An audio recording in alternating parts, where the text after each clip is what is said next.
Selamat malam saudara-saudaraku yang terkasih. Senang bisa berjumpa kembali dalam acara Renungan Singkat.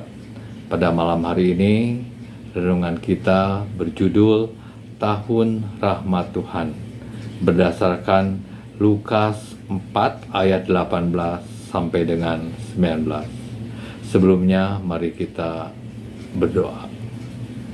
Bapa Surgawi, terima kasih atas waktu dan kesempatan yang Kau berikan untuk kami dapat kembali membaca Alkitab dan merenungkannya. Biarlah hanya Roh Kudus yang akan memberikan pencerahan sehingga kami boleh mengerti, boleh memahami apa keinginan Tuhan di dalam keseharian kami. Dalam nama Tuhan Yesus Kristus kami berdoa. Amin. Lukas 4 ayat 18 sampai dengan 19. Beginilah firman Tuhan. Roh Tuhan ada padaku, karena Ia telah mengurapi aku untuk menyampaikan kabar baik kepada orang-orang miskin. Ia telah mengutus aku untuk memberikan pembebasan kepada orang-orang tawanan dan penglihatan bagi orang-orang buta, untuk membebaskan orang-orang yang tertindas, untuk memberitakan tahun rahmat Tuhan. Saudaraku, di dalam Alkitab, tahun rahmat Tuhan dapat diartikan sebagai waktu atau kondisi di mana Tuhan memberikan pembebasan, pemulihan, dan kemenangan untuk umatnya. Dalam Perjanjian Lama dikenal sebagai tahun Yobel. Tahun Yobel terjadi setiap 50 tahun sekali.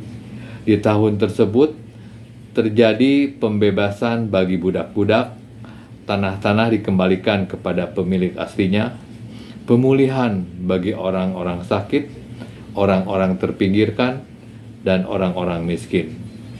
Juga kemenangan dari dosa bagi orang-orang yang mau bertobat. Ini terjadi pada zaman Nabi Yesaya. Nabi Yesaya diutus Tuhan untuk menyadarkan orang Israel dari segala dosa dan pelanggarannya. Namun kesempatan baik tersebut disia-siakan. Mereka tidak mau mendengarkan suara Tuhan melalui Nabi Yesaya tersebut. Yesaya 61 ayat 1 dan 2. Sehingga akhirnya selama lebih kurang dari 70 tahun, mereka menerima penghukuman di negeri Babel.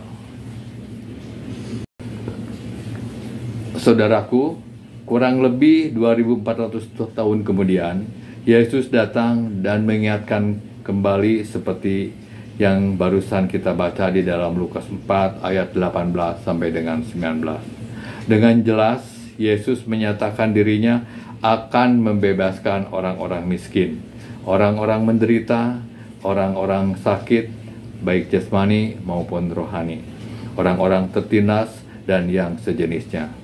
Nah, apakah syaratnya? Hanya dengan menyesali dosa-dosanya, bertobat, serta mengikut Yesus. Kita sudah menyaksikan semua itu di dalam Alkitab Perjanjian Baru. Semua karya dan pelayanannya bagi umat yang percaya kepadanya. Jadi tidak perlu menunggu tahun Yobel yang datangnya 50 tahun sekali. Yesus telah menggenapinya.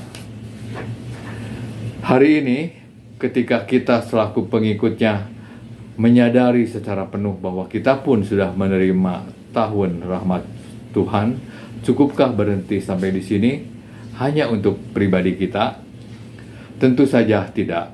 Sebagai murid-murid Kristus, kita mempunyai misi yang sama dengan guru kita, yaitu memberitakan tahun rahmat Tuhan untuk saudara-saudara kita. Beritakanlah kabar baik tersebut, berupa pembebasan, pemulihan dari dosa kita. Sambutlah kemenangan bersama Yesus dengan hidup berpadanan dengan firman-Nya. Pertobatan yang terus-menerus akan menjamin kehidupan yang kekal.